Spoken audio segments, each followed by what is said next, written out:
Restez informés chaque jour avec Scoop FM. Désormais, suivez nos journaux sur nos chaînes partenaires à Lubumbashi sur Sky Radio, la 97.7 MHz, à 6h, 9h, 12h, 15h, 19h et 21h. Suivez-nous également sur la radio communautaire Moïseni chaque jour à 9h05, 10h03 et 21h juste. Le journal du Scoop FM passe aussi sur Kipushi 24 Radio à 8h30, 12h30, 16h juste, 18h30 et 21h30. Retrouvez-nous également sur Vox Congo. Téléchargez dès maintenant l'application Vox Congo pour rester informé en temps réel.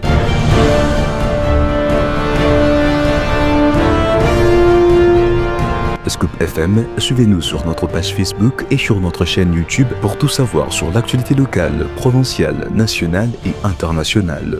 Scoop FM, la neutralité réelle. La neutralité réelle.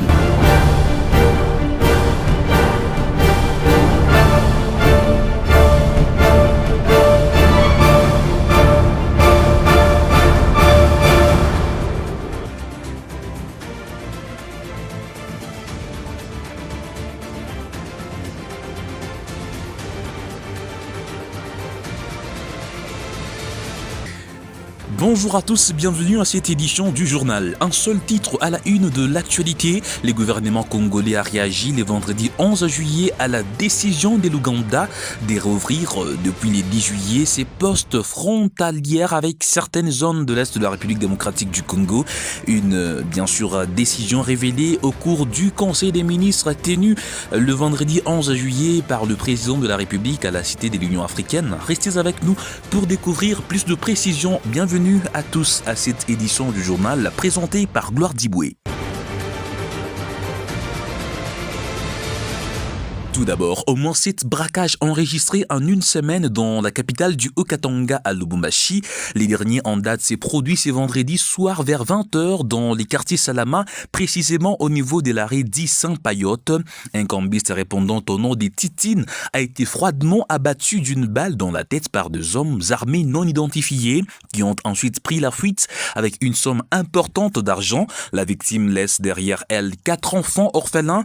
Parmi les endroits où les braquages spectaculaires ont eu lieu cette semaine, il y a Ewabora Radem, Biaï au niveau de la Rosée, Golfe Plateau, Golfe Contournement, Golfe Faustin, 2e marché, ainsi que Kamalondo. Et puis tel qu'annoncé au sommaire, le gouvernement congolais a réagi le vendredi 11 juillet à la décision de l'Ouganda de rouvrir depuis le 10 juillet ses postes frontalières avec certaines zones de l'Est de la République démocratique du Congo, actuellement sous contrôle du M23 AFC, notamment la cité stratégique de Bunagana.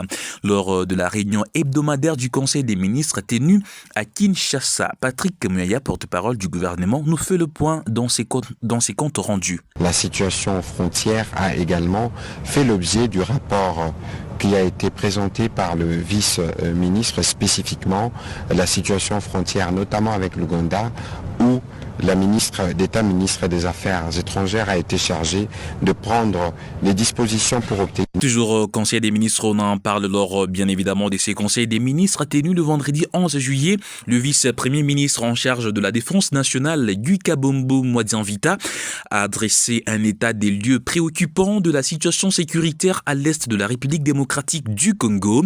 Il a mis en lumière l'intensification des activités militaires menées par le rebelle M23, soutenu selon Kinshasa par le Rwanda, particulièrement dans les provinces du Nord et du Sud Kivu. Suivez.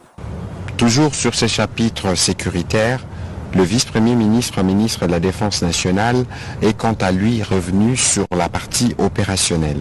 Il a indiqué que la situation des opérations militaires est marquée par des mouvements incessants des troupes et de matériel le long de lignes de front, en particulier dans les provinces du Nord et Sud Kivu, par les agresseurs rwandais et leurs supplétifs. Parallèlement à ces dynamiques, les forces armées de la République démocratique du Congo poursuivent d'une part des opérations conjointes avec les UPDF contre les terroristes et ADF et les groupes armés réfractaires en Ituri, et d'autre part les opérations Ngemba visant le groupe Mobondo hostile au programme PDDR-CS. Spécifiquement dans la province de l'Ituri, la force conjointe FARDC-UPDF a mené de manière simultanée des opérations aériennes et terrestres ciblant des positions des terroristes ADF-MTM dans les forêts de territoire d'Irumu et de Mambasa. Au sud Kivu, Il est noté un renforcement significatif des agresseurs sur l'ensemble des axes conduisant aux lignes de front, leur objectif étant de s'emparer de territoires sous contrôle des FARDC. Dans l'actualité également, la République démocratique du Congo est en situation épidémiologique de choléra. Près de 33 000 cas ont été enregistrés depuis les débuts 2025. L'épidémie touche 17 des 26 provinces du pays, dont la capitale Kinshasa, bien évidemment, où près de 25 des 35 zones de santé ont été touchées et sont concernés. Des cas ont d'abord été détectés au camp militaire Kokolo, situé au cœur de la capitale. Il s'agit d'une ville dans la ville avec ses habitations, ses commerces ainsi que ses écoles. On y trouve aussi l'hôpital des références des Kokolo, aux côtés duquel l'organisation Médecins sans frontières a installé son premier centre des réponses choléra. Et puis avant de terminer, le mouvement citoyen Pona Congo, en collaboration avec la Synergie pour la transparence du processus de paix, a organisé le vendredi 11 juillet à Kinshasa un débat général autour des différents processus de paix en RDC. L'ancien député Thomas Louaka, dans son intervention, a proposé comme l'une des solutions les leaderships cohésifs. Thomas Louaka, dans cet extrait choisi par Gracia Akilimali. La géopolitique, c'est la représentation provinciale et partisane. Lorsqu'on forme un gouvernement, ce sont les deux critères. Le parti membre de la majorité, et puis il faut que toutes les provinces se retrouvent. Mais cette représentativité géopolitique a un inconvénient. Elle se fait au détriment de la compétence. Je n'ai pas le temps, je peux vous donner des anecdotes. Pour moi, des amis sont devenus ministres.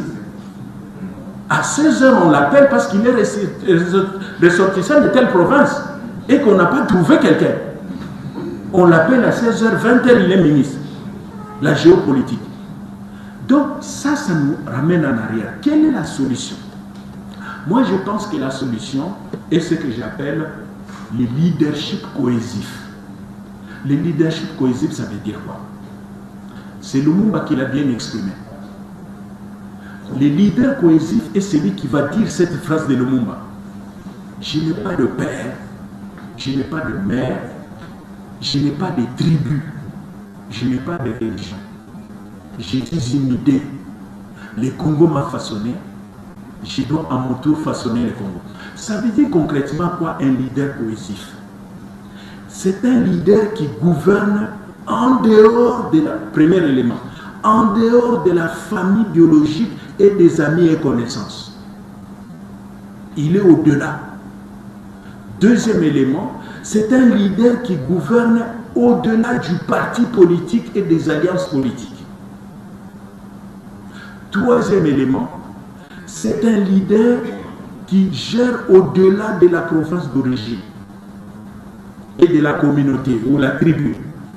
Donc vous avez, c'est un leader qui s'éloigne de sa famille biologique, de ses amis et connaissances, de sa communauté tribale ou provinciale, et puis des alliances politiques. Il se met au-dessus de tous.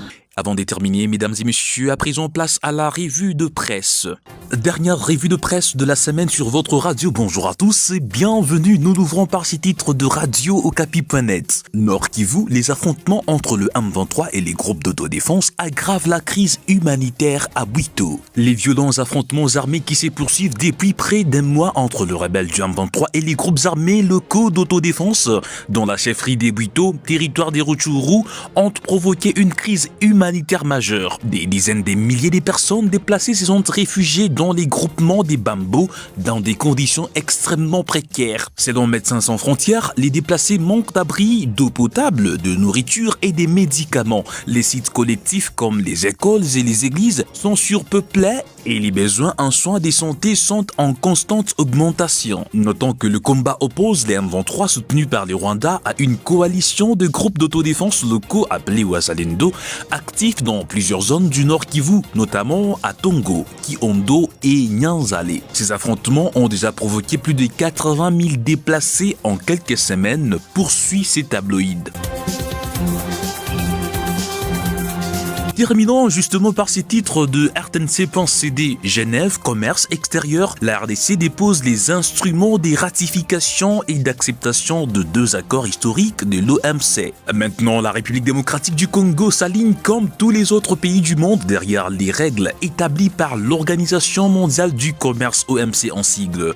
Le ministre du Commerce extérieur, Julien Paluku Kahongya, a, au nom du gouvernement congolais, déposé ce vendredi 11 juillet 2025 à Genève en Suisse, auprès de la directrice générale de l'OMC, Ngozi Okonjo-Iweala, l'accord sur la facilitation des échanges de l'Organisation mondiale du commerce et celui sur les subventions à la pêche ratifié par la RDC. D'après la directrice générale de l'OMC, la RDC va bénéficier désormais de l'accompagnement de l'OMC en ce qui concerne la diminution du coût des échanges commerciaux sur le plan international et la formation des cadres pour bien maîtriser la facilitation du commerce extérieur. Mesdames et messieurs, ainsi prend fin cette revue de presse sur votre radio. Merci à tous de nous avoir suivis. Retrouvons-nous la semaine prochaine. Excellent week-end à tous.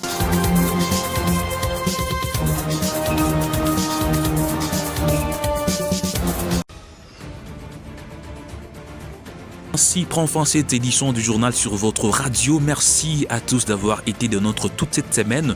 Retrouvons-nous la semaine prochaine et au nom de l'équipe rédactionnelle, je vous remercie. Je suis Gloire Diboué. Merci à Christian Mouchampa pour la coordination. Retrouvons-nous très prochainement. D'ici là, portez-vous très bien.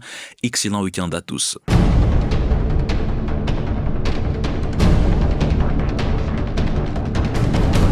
Restez informés chaque jour avec Scoop FM. Désormais, suivez nos journaux sur nos chaînes partenaires à Lubumbashi sur Sky Radio, la 97.7 MHz, à 6h, 9h, 12h, 15h, 19h et 21h. Suivez-nous également sur la radio communautaire Moïseni chaque jour à 9h05, 10h03 et 21h juste. Le journal du Scoop FM passe aussi sur Kipushi 24 Radio à 8h30, 12h30, 16h juste, 18h30 et 21h30. Retrouvez-nous également sur Vox Congo. Téléchargez dès maintenant l'application Vox Congo pour rester informé en temps réel.